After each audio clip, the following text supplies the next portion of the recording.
report on 50 Shades of Grey by E.L James. Let's get physical.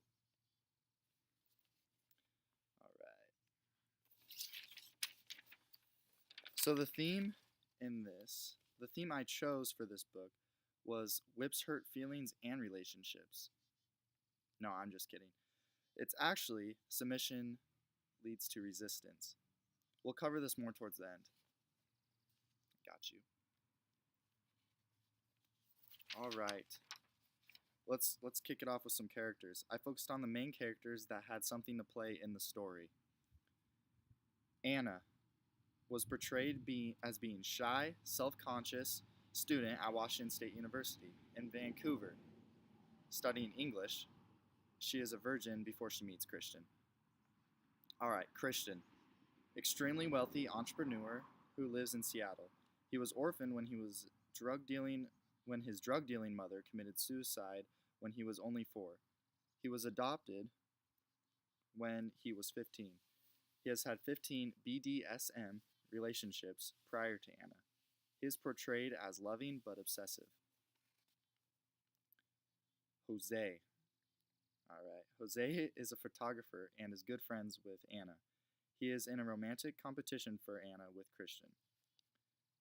Next up is Catherine, or Kate, is Anna's roommate and best friend that attends the same university. Kate is polar opposites with Anna, both in personality and in looks.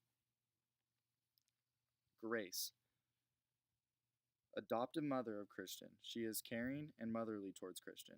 She thought Christian was gay and is definitely thrilled that Anna came along.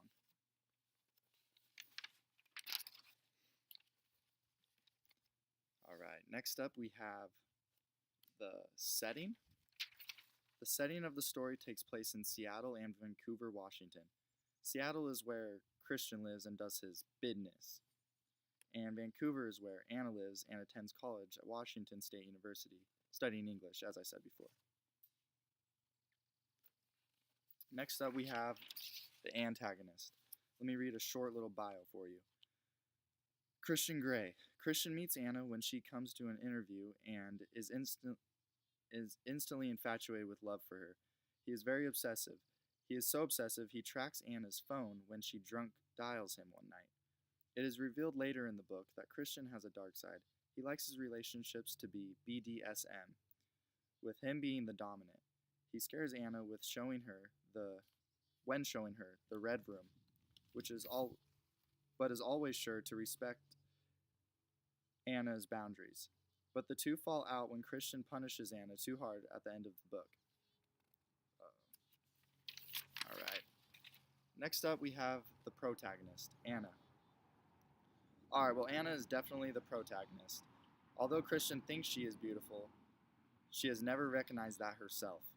Anna is very stubborn. For example, the way she always insists on Christian not buying those gifts for her because she doesn't want Christian to think that's all she wants from him.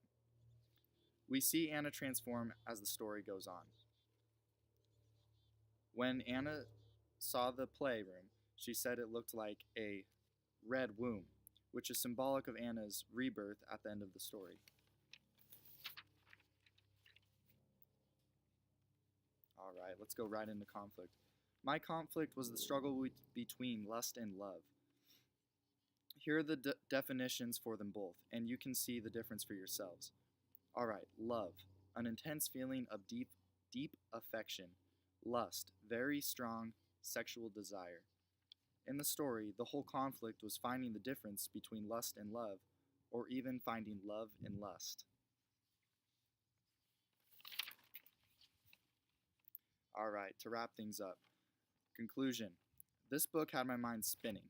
Honestly, it really did. And Anna transformed from a shy girl to a confident, independent woman.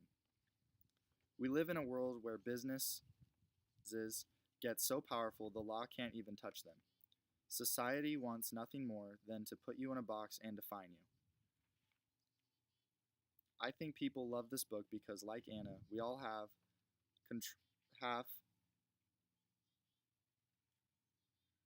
no control, and it was great to see Anna get the power and leave and find some self-confidence. Or maybe people just like reading about sex. I don't know. I hope you all have learned something and have a great summer.